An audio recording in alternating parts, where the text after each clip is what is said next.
Paulo, a PEC 233/2008, que propõe essa emenda, insere um novo inciso no 153 da Constituição, um novo imposto, que é o IVA federal. Se eu bem me recordo, ele incide sobre todas as operações com bens ou serviços. E depois, num parágrafo novo desse inciso, diz que define-se como serviço tudo aquilo que não é bem. Ou seja, é uma base de cálculo bastante ampla. Mas além da base de cálculo, nós temos outro problema, que é a questão da busca desse equacionamento de um imposto que seja compatível com o IVA europeu, com o IVA modelar que veio da Comunidade Europeia. Mas aí tem um problema, que é a velha discussão sobre a não cumulatividade desse imposto. E nós vimos que isso é um problema, que normalmente é remetido para a legislação infraconstitucional, que vai definir a não cumulatividade, como no PIS/COFINS. Até hoje discuto o que é insumo, o que não é insumo. Que problemas que você vê com o nosso novo hipotético IVA federal? Realmente a ideia é dar um grande imposto novo para a União, mantém-se o IPI, o que foi um retrocesso em relação à ideia inicial. A ideia inicial era não ter mais o IPI, mas o IPI foi entendido como imposto regulatório e ele acaba ficando.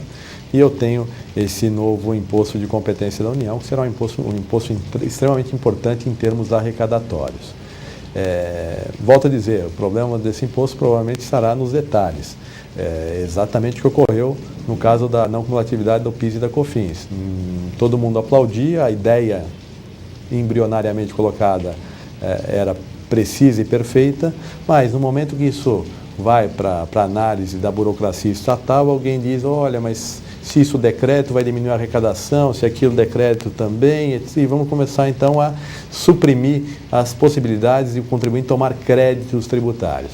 Um imposto que incida sobre o consumo, para ele ser um imposto justo, para que ele seja um imposto compatível com capacidade contributiva, ele só pode incidir sobre o que é agregado em cada etapa no processo produtivo. Daí a expressão imposto sobre o valor agregado. Para que eu efetivamente tenha incidência sobre o valor agregado, eu preciso ter todos os créditos, eu preciso ter consideração de tudo aquilo que eu paguei em etapas anteriores, sem quaisquer circunscrições, restrições, proibições de tomada de crédito. A realidade brasileira dos últimos 40 anos em matéria tributária mostra um caminho inverso, mostra um caminho oposto. Sempre se circunscreveu, se limitou muito fortemente a tomada de crédito por parte do contribuinte. Não tenho nenhuma razão para acreditar que desta feita será diferente. Acredito que será um novo imposto em que essa temática voltará a ser parte do debate importante entre fisco e contribuintes. É interessante, Paulo, que a questão a discussão em torno da tomada ou não de crédito se dá em torno da complexidade do tributo e da complexidade da prova do direito ao crédito ou não. Então, muitas vezes se corta o direito ao crédito, suprime o direito ao crédito para evitar fraudes. Mas é uma fraude que decorre da própria complexidade do imposto.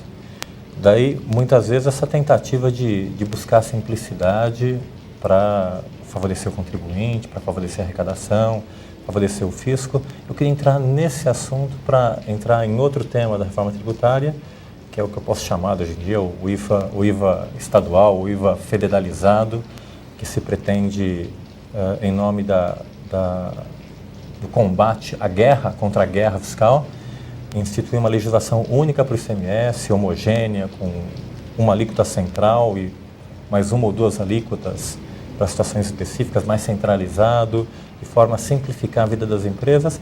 E me parece, num primeiro momento, interessante, mas essa simplificação toda, será que efetivamente é positiva para o contribuinte? E é positiva para a administração também? Essa é uma dualidade sempre importante e não há dúvida que a simplificação traz uma série de benefícios e traz outros aspectos preocupantes também. nós temos como ponto nevrálgico dessa reforma tributária, nos termos em que ela foi posta, exatamente essa questão de quem ganha, quem perde no nível estadual. Há estados reclamando que vão ser enormemente prejudicados, outros comemorando a proposta apresentada. O fato é que exatamente essa diferença de posições no cenário nacional é que acaba inviabilizando que qualquer reforma tributária prossiga ou evolua.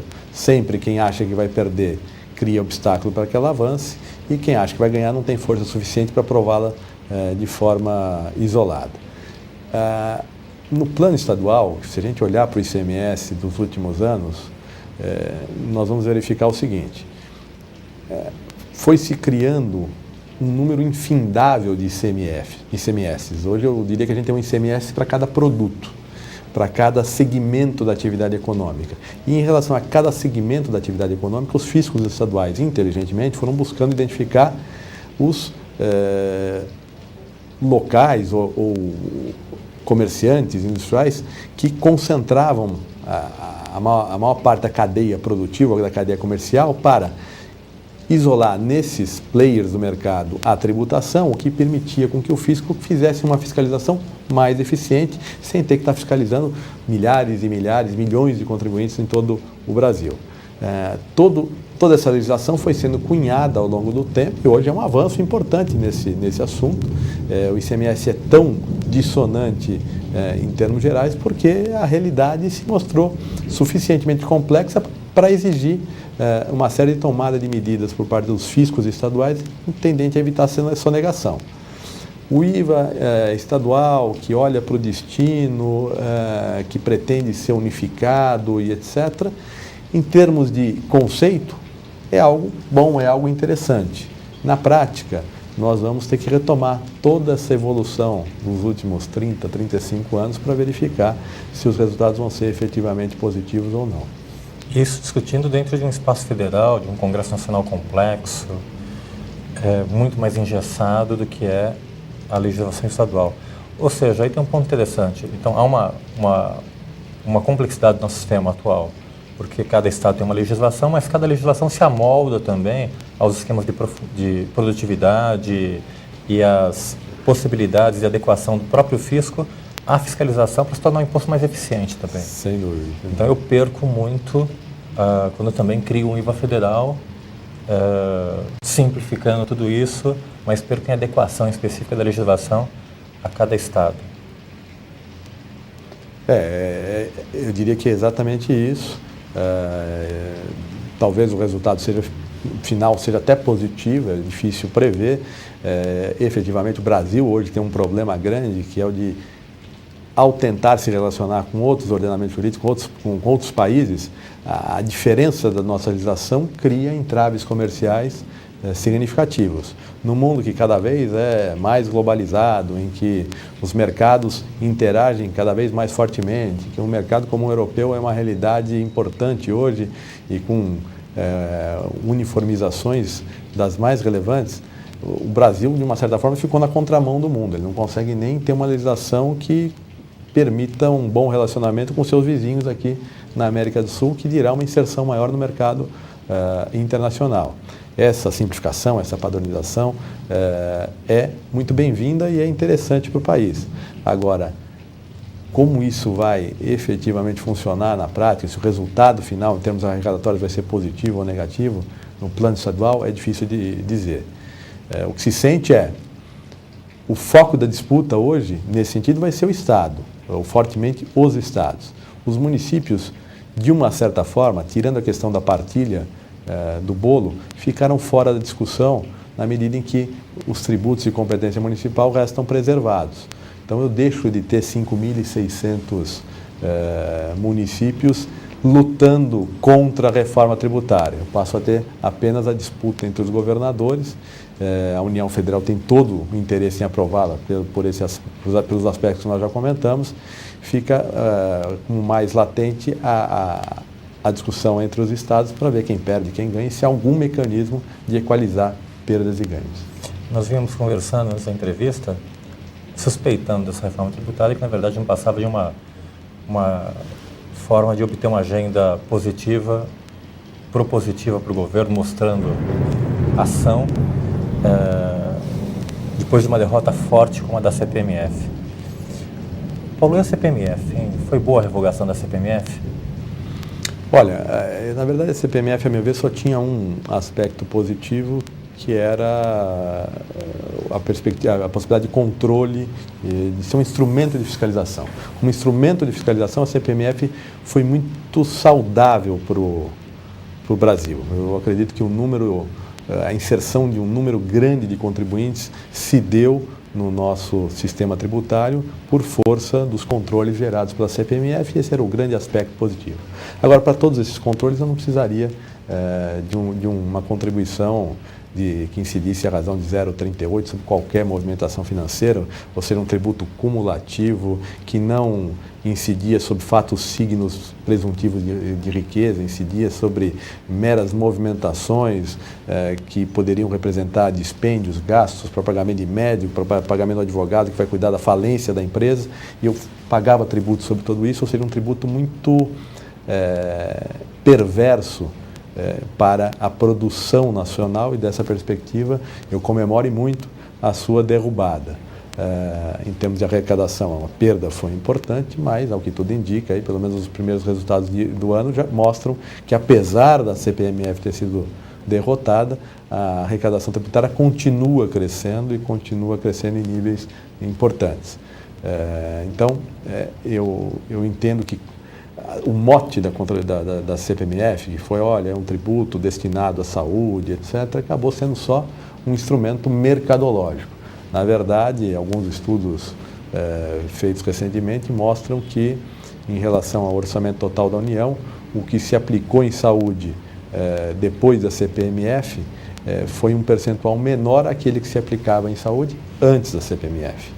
Ou seja, a desmentir toda essa informação mercadológica de ser que a CPMF é um tributo para a saúde.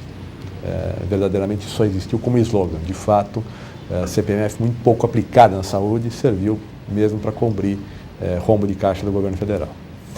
O fato, Paulo, é que a CPMF acabava oferecendo isso que você acabou de levantar agora, que era algo muito essencial dentro do Estado de Direito, que é transparência. Então, graças à CPMF, o governo pegou, a Receita pegou muitos sonegadores, muitos bandidos e outros agentes que trabalhavam dentro do sistema financeiro, mas sem declarar suas movimentações, suas rendas, seus proventos. E agora eu não tenho essa ferramenta técnica de transparência do contribuinte, mas há uma lei que permite à Receita Federal a quebra do sigilo bancário. E tem uma contraposição interessante aí. Uma questão de fundo, se uma lei como essa é uma pergunta difícil de ser colocada, delicada de ser perguntada, mas se ela realmente afeta direitos e garantias fundamentais, como a dignidade da pessoa humana, que me parece um tópico um pouco retórico. E, por outro lado, nós temos uma questão que você, como um tributarista analítico, também conhece, que é a questão da legalidade. Que eu não quero a legalidade pressupõe não só a incidência da lei sobre o mundo real, mas mais do que isso, eu preciso de direito tributário de provas. E se eu não tenho provas, eu não tenho legalidade. Se eu não tenho legalidade, não tenho provas, eu tenho, na verdade, desigualdade, porque aquele que se submete aos controles fiscais, que gera documentação e que se formaliza perante a economia e o fisco, paga uma carga tributária, e o outro que não entra nessa jogada não paga essa carga tributária, e no fundo tem problemas de concorrência, desigualdade. Em suma, muitos problemas. O que você pensa da possibilidade do fisco quebrar o sigilo bancário e ter acesso a informações através de outras vias que não a CPMF? Uhum. O tema é um tema importante, é um tema constitucional, e como todo bom tema constitucional, há dois caminhos. O primeiro deles é o de me apegar fortemente ao princípio constitucional, à dignidade da pessoa humana, ao direito à intimidade, que são normalmente os princípios invocados para refutar a possibilidade desse acesso às informações bancárias. O próprio termo quebra de sigilo é um termo já pejorativo, forte. E, na verdade, eu entendo que esses princípios estão efetivamente positivados no nosso sistema, mas eles não estão isoladamente positivados. Há uma série de regras constitucionais de contenção da magnitude desses princípios, abstração desses princípios, e que permite, numa interpretação constitucional da matéria, defender que esse direito à intimidade não é ilimitado. Ele sofre restrições, sofre circunscrições do próprio ordenamento, que se dá à União o direito de criar um imposto sobre a renda, deve dar a ela, a União, também o direito de ter mecanismos que permitam a fiscalização desse imposto. E se esses mecanismos passam pela necessidade de verificar se a pessoa física está efetivamente transitando por suas contas correntes valores não declarados ao fisco, quer me parecer que dentro de certos limites procedimentais, esse acesso à informação seja algo possível de ser enfrentado no plano legal sem ofensa constitucional. Paulo, eu pretendo entrevistar brevemente o professor Marco Sintra. Eu já começo criando uma polêmica desde já. O que você pensa dessa ideia há vários prismas, várias teorias, é claro, e é uma simplificação, está falando assim, mas é da ideia de imposto único. É uma coisa que o empresariado sempre fala, sempre cobra, acho que decorrente dessa complexidade de todo o nosso sistema, é uma ideia sempre que volta e volta e volta novamente. O imposto único é a simplificação radical de todo esse sistema, de todo esse emaranhado de normas, e como toda simplificação radical, ela é cheia de atrativos e de uma certa forma, provavelmente, beneficiaria muitas e muitas pessoas e prejudicaria outras tantas. A verdade é que seria um posicionamento contrário ao que se predica mundo afora em termos de tributação. Normalmente, a tributação está dividida entre 3 grandes itens: a renda, o patrimônio e o consumo, e abandonar essas 3 realidades para dizer, olha, eu vou ter um único imposto sobre, por hipótese, movimentação financeira ou coisa do gênero, na minha visão, tende a gerar mais desigualdades tributárias, mais problemas em termos de justiça fiscal tributária do que vantagens, efetivamente falando.